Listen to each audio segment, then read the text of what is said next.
কোরবানির ঈদের ছুটির শেষ দিন অর্থাৎ শনিবার পান্নার রনি আসছিল তাদের ছেলে আমানকে নিয়ে। তো আমরা তাদেরকে নিয়ে 300 ফিটের সূর্যাস্ত দেখতে গিয়েছিলাম। সেদিনকার ওয়েদারটা চমৎকার ছিল। টোটাল আমাদেরকে সুন্দর একটা জায়গায় নিয়ে গিয়েছিল। 300 ফিটের আসলে প্রত্যেকটা জায়গায় এত সুন্দর, বিশেষ করে সূর্যাস্তের সময় বালু নদীর তীরে দাঁড়িয়ে আমরা একেবারে মুগ্ধ হয়ে গিয়েছিলাম সানসেটটা দেখে। অনেক মজা করছিলাম, অনেক দিন পর ওরা এসেছে, অনেক গল্প আড্ডা মজা আনন্দ। বাচ্চারা তো খুব আনন্দ করেছিল। আমান আর তাকরিম, তন্ময়কে নিয়ে যাওয়া হয়নি কারণ তন্ময় অন্য একটা প্রোগ্রামে ব্যস্ত ছিল। তারপর আমরা অনেক ছবি তুললাম। পান্না, রনি, আমি, তাকরিম, আমান গ্রুপ ছবি তুললাম। এবং অনেক দিন আসলে এভাবে করে আমাদের দুজনের ছবি তুলে দেয় না কেউই। তন্ময় মাঝে মাঝে গেলে তুলে দেয়, কিন্তু এখনও অনেকটা বড় হয়ে গেছে যেন তুলে দিতে চায় না।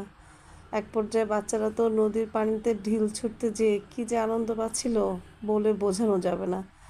বিশেষ করে আমার ছোটোটা তো খুব অস্থির, যে চোখের মধ্যে কী জানি পড়েছে। ঢিল ছুটতে যেয়ে মনে হয় বালির কণা ঢুকেছে চোখে। এখন সে চোখে খাবারের পানি দিয়ে চোখ ধোবে। এই যে চোখের মধ্যে খাবার পানি ঢালতে যেয়ে আমি বারবার বলছিলাম এই তো ওই জামা ভিজিয়ে ফেলবে। এরপর ওর বাবা ওকে যে হেল্প করলো, তো ওর বাবার সাহায্যে চোখ হাত মুখ সব ধুইলো, দুজনে মিলে খাবার পানিগুলো শেষ করলো। যদিও আমান খুব লক্ষ্মী একটা ছেলে, আমান এত দুষ্ট কিংবা অস্থির না, কিন্তু আমার ছেলে মাশাল্লাহ এত পরিমাণ অস্থির, চঞ্চল, ভীষণ। দৌড় ঝাঁপ ও কোনো কিছু ছুঁড়ে মারা এগুলো নিয়ে ওর ভালো কাটে সময়। কিন্তু যতই চিৎকার চেঁচামেচি করি এটা করো না এটা করো না, তারপরেও শুনবে না। সে যেটা মনে হবে সেটাই করবে। যাই হোক, আমরা আসলে দিনটা অনেক সুন্দর কেটেছে। শেষ বিকেলটা অনেক এনজয় করছিলাম, বারবার ঘুরে ঘুরে চমৎকার ভিউ দেখছিলাম। হঠাৎ চোখে পড়লো নদীর তীরে একটা ফুলের গাছ। তো মনে হলো এটা কোনো জংলি ফুল, ফুলের চাইতে ফুলের কলিগুলো বেশি সুন্দর ছিল।